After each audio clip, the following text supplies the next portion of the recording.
Okay, so exercise 8A. Okay, and question number 3. So in a school there are 420 boys and 180 girls. So how many boys? 420 boys and 180 girls. So the girls are 180. Find the ratio of girls to boys. So first part, the ratio of girls to boys would be 180 is to 420. So 180 upon 420, 6 3s are 18, 6 7s are 42. So 3 is to 7. Now the second part, girls to total number of students. So total number is 420 plus 180, that means the boys and girls, so 600. So what is the ratio of girls to boys? Girls are 180, so it is 180 is to 600, so that is equal to 180 upon 600. 6 1s are 6, 0, 6 3s are 18, so this becomes 3 is to 10. Now if you see third part, boys to total number of students. Boys are 420, total number of students are 600, so this becomes 420 upon 600. So this is 7 is to 10, right? So this is question number 3, right? Now if you take question number 5, find the ratio of price of coffee to that of tea if coffee costs 48 rupees per 100 grams and tea costs rupees 280 per kg. So per 1 kg is equal to how many grams? 1 kg is 1000 grams. Okay, so we will write, so we know that they have given 100 grams of coffee costs how much? Rupees 48. So 1 gram would be how much? 48 upon 100, and 1000 grams, that means 1 kg would be 48 upon 100 into 1000. So cut, so we get rupees 480 per 1000 grams, or we can say per kg, right? 1000 grams means 1 kg. So now we have got both the quantities in the same unit. So coffee is 480 per kg and tea is 280 per kg. Find the price of coffee to that of, find the ratio of the price. So therefore the ratio of coffee to tea is equal to 480 is to 280. So this is 480 upon 280. 2 1s are 2, 2 4s are 8, 2 2s are 4 and 2 4s are 8, 2 7s are 14 and 12. So the answer is 12 is to 7. Okay, right? So now we move on to the next question. Okay, so question number 6, you okay, I will tell you how to do question number 6. Okay, so question number 6 is,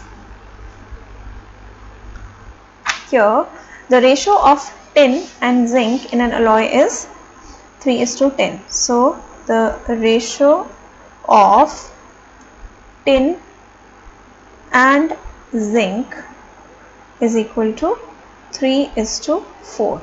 That means the tin is 3 times and zinc is 4 times. In 21 gram alloy, find the quantity of tin and the zinc. Okay, so 21 gram of alloy, right? So here children, what is the total ratio? So you will write total, here you will write the total ratio, okay, is equal to 3 plus 4, which is equal to 7. Okay, so now we will write, find the quantity of tin. So the first part, quantity of tin would be, what is the ratio of tin? Tin is 3. So 3 upon total is 7 into how much? 21 grams. So into 21. 7 ones are 7, 7 threes are 21. So tin is 9 grams. And what is, how much of zinc is there? Quantity of zinc. So the quantity of zinc is equal to how much? It is C, 4. Okay, so 4 upon 7 into 21. So 7 ones are 7, 7 threes are, so 4 threes are 12. So quantity of zinc is 12 grams. Okay, right?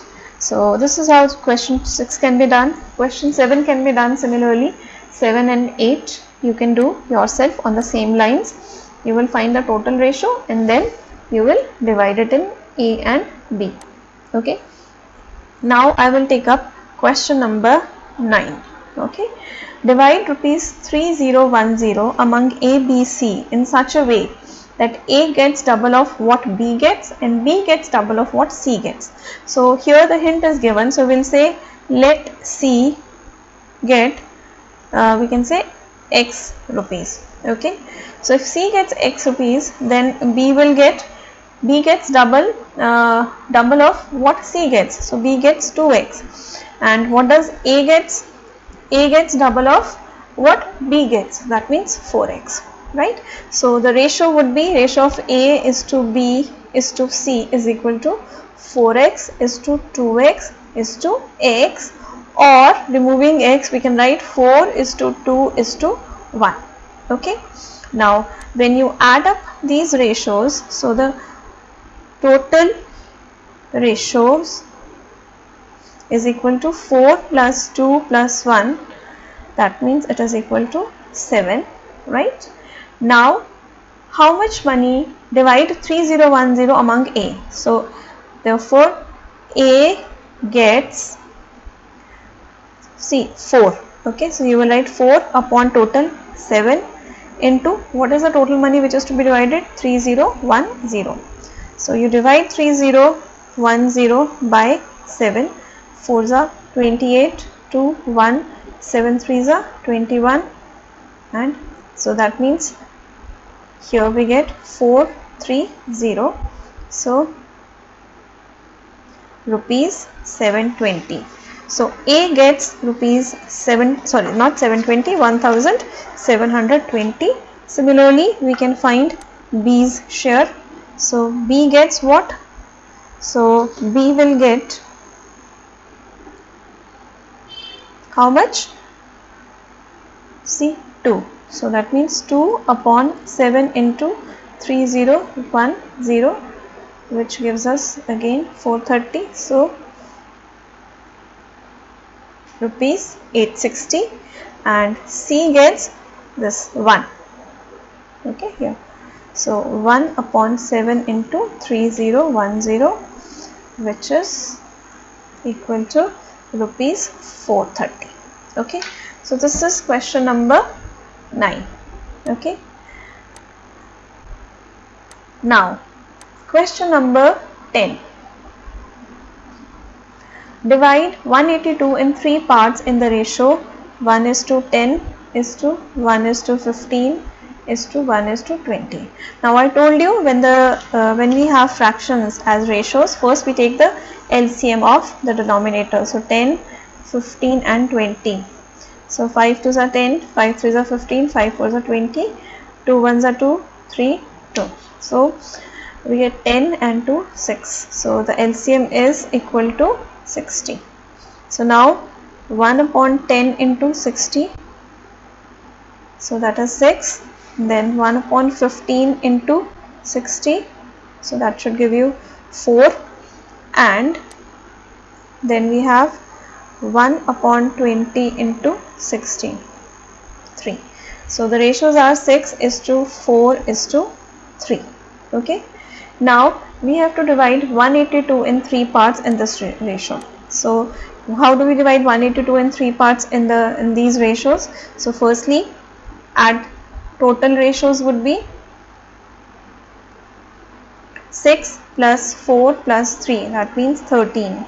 So the first would be 6 upon 13 into 182. right? So rupees 84. Okay, then the second is 4 upon 13 into 182,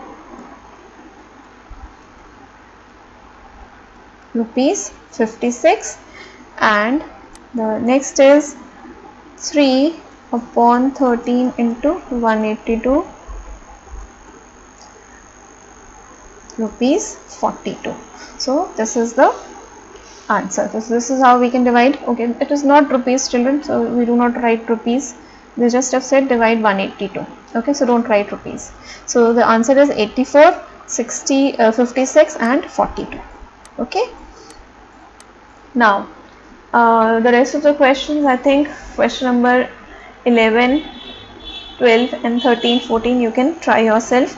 And okay, question number 13 I will explain. Question number 13, if you see, a ratio in simplest form is 11:15. Okay, if its antecedent is 121, find its consequent. So I told you the first term is called the antecedent and the second term is called the consequent. So if its antecedent is equal to 121, so find its consequent. So let's write it like this. So 11 upon 15 is equal to 121 upon x, right? So children, what do you multiply 11 with so that you get 121? So 11 11s are 121, right? So that means you multiply both numerator and denominator with 11. So 15 into 11. So we get 121, and what is 15 into 11? You can multiply 165. So the answer is, the consequent is, so answer is 165. So I told you that when we have a ratio and we can multiply both the numerator and the denominator with the same term, so we will get a what we get is a, like when we multiply or divide both the numerator and denominator with the same term, it does not change. Okay, so basically, so now we get 121 upon 165, right? So similarly you can do question number 13 or 14 also. Okay.